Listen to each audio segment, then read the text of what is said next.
Assalamualaikum warahmatullahi wabarakatuh. Alhamdulillahirabbil alamin. Wassalatu wassalamu ala khairi khalqihi Muhammadir rasulihi wa abdihi wa ala alihi wa sahbihi min ba'dihi. Amma ba'du. Yang saya muliakan dan yang saya takzimi, pengasuh Pondok Pesantren Zainul Hasan Genggong Al-Mukarram Kiai Haji Muhammad Hasan Mutawakkil Allah SHMM. Tak lupa pula Bapak Rektor Universitas Islam Zainul Hasan Genggong Bapak Abdul Aziz Wahab BAMAG, dan yang saya hormati dosen pengampu kami Ustazah Nina Agus Haryati MH. Pada kesempatan kali ini kami akan membahas tentang waris dalam hukum KUHP Perdata. Langsung saja, di sini ada kasus mengenai tentang waris, yang mana dulu ada Tuan Hasan yang meninggal dunia pada tahun 2026 di Surabaya. Semasa hidupnya, Tuan Hasan menikah secara sah dengan Nyai Aminah dan memiliki 4 orang anak, yaitu yang pertama anaknya Ridwan, yang kedua Siti, yang ketiga Farah, yang keempat Ilham. Sebelum Tuan Hasan meninggal, anak ketiga yaitu Farah telah meninggal dunia lebih dahulu dan meninggal 2 orang anak bernama Rina dan Rudi. Harta peninggalan Tuan Hasan terdiri dari sebuah rumah senilai 800 juta, sebidang tanah senilai 400 juta, tabungan senilai 200 juta, total harta warisan sebesar 1M400 juta. Selain itu diketahui Tuan Hasan memiliki utang sebesar 200 juta. Tidak terdapat wasiat orang tua. Tuan Hasan memiliki utang sebesar 200 juta. Tidak terdapat wasiat. Orang tua Tuan Hasan masih hidup. Yang pertama, ada beberapa pertanyaan, yaitu siapakah yang menjadi ahli waris menurut KUHP Perdata? Yang menjadi ahli waris menurut KUHP Perdata yaitu ahli waris dalam kasus ini adalah Nyai Aminah, yaitu istri sahnya. Yang kedua yaitu Ridwan, anak kandungnya. Terus yang ketiga Siti, anak kandungnya. Yang keempat Ilham, yaitu anak kandungnya juga. Rina dan Rudi sebagai ahli waris pengganti dari Farah yang telah meninggal lebih dahulu. Itu yang menjadi ahli waris. Jadi yang menerima warisan adalah istri dan keturunan dari Tuan Hasan. Yang kedua yaitu pertanyaannya, termasuk golongan ahli waris apakah para ahli waris tersebut? Yaitu orang Tuan Hasan berhak memperoleh warisan. Menurut KUHP Perdata, ahli waris dibagi menjadi beberapa golongan. Ada yang golongan 1 yaitu suami atau istri yang masih terlama dan anak-anak beserta keturunannya.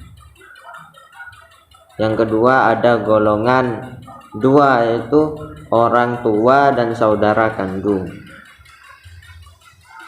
Juga yang ketiga ada golongan 3 yaitu keluarga dalam garis lurus ke atas.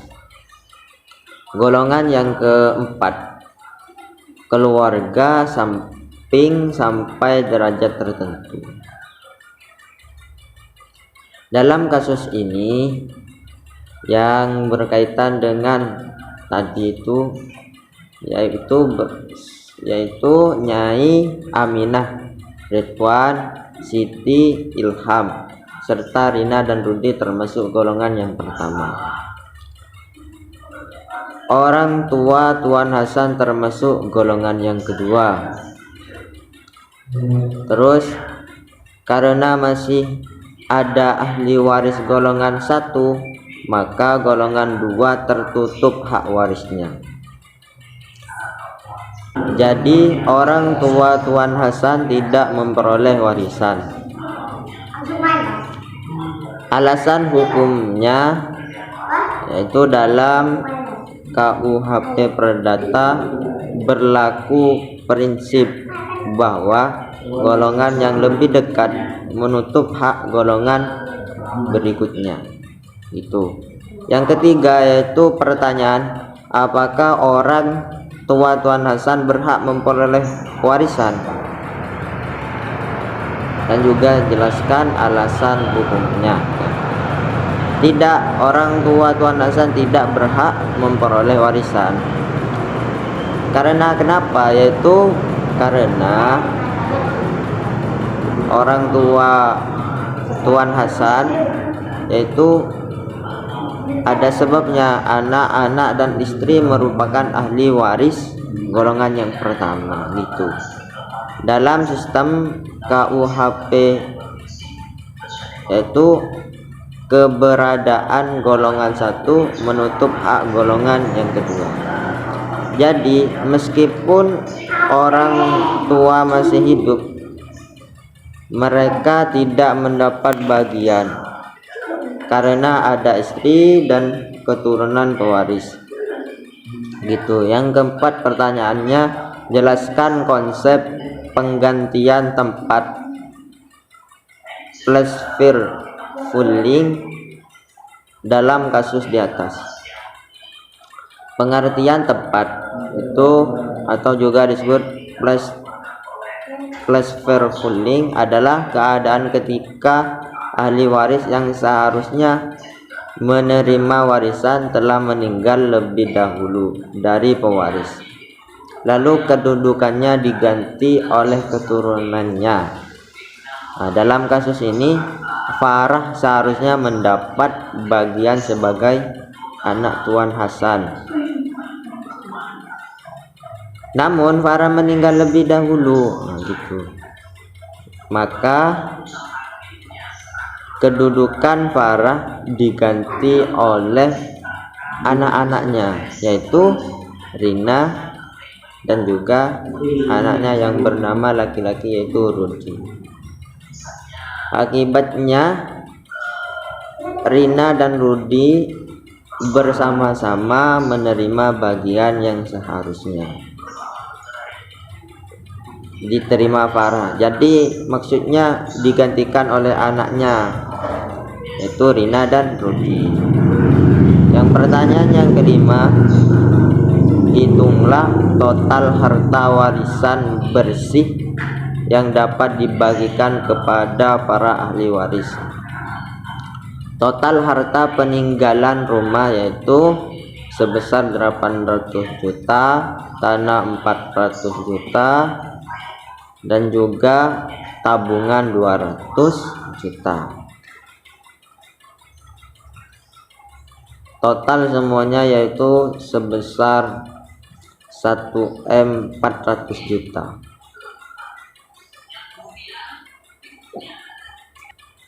Dikurangi utang pewaris yaitu 200 juta, maka harta warisan bersih 1M 400 juta dan dikurangi 200 juta, akhirnya menjadi 1M 200 juta. Maka untuk melakukan pembersihan warisan yaitu total semua yang harus dibagikan itu sebesar 1M 200 juta. Itulah semuanya. Pertanyaan yang keenam, bagaimana pembagian warisan kepada masing-masing ahli waris menurut KUHP Perdata. Menurut KUHP Perdata, istri dan anak-anak mendapat bagian sama besar. Ahli waris yang dihitung yaitu Nyai Aminah dan juga Ridwan dan juga Siti dan Ilham dan Farah, yaitu digantikan oleh anaknya Rina dan Rudi. Berarti terdapat 5 bagian pembagian. Total warisan bersih itu sebesar 1M 200 juta dibagi 5 bagian, yaitu 1M 200 juta dibagi 5 sama dengan 240 juta. Tuh, masing-masing bagian sebesar 240 juta, maka Nyai Aminah 240 juta, Ridwan 240 juta, Siti 240 juta, terus Ilham 240 juta, dan juga bagian Farah 240 juta juga. Karena Farah telah meninggal, bagiannya diberikan kepada anaknya yaitu Rina dan Rudi secara sama rata. 240 juta dibagi 2 orang yaitu sebesar 120 juta. Jadi Rina mendapat 120 juta, Rudi mendapat 120 juta. Yang ketujuh yaitu pertanyaannya, apa dasar hukum yang digunakan dalam penyelesaian kasus tersebut? Dasar hukum yang digunakan adalah KUH Perdata, terutama yaitu pasal 832 KUH Perdata tentang siapa yang berhak menjadi ahli waris. Yang kedua, pasal 252 KUH Perdata tentang kedudukan anak dan suami atau istri sebagai ahli waris golongan yang pertama. Pasal 841 sampai 848 KUH Perdata tentang penggantian tempat atau placeholder. Pasal 874 KUH Perdata tentang pewarisan terjadi karena kematian. Pasal 1100 KUH Perdata tentang kewajiban ahli waris membayar utang pewaris terlebih dahulu sebelum pembagian warisan. Cukup dari kami. Apabila dari depan ada kesalahan atau keliruan, saya mohon maaf sebesar-besarnya. Wassalamualaikum warahmatullahi wabarakatuh.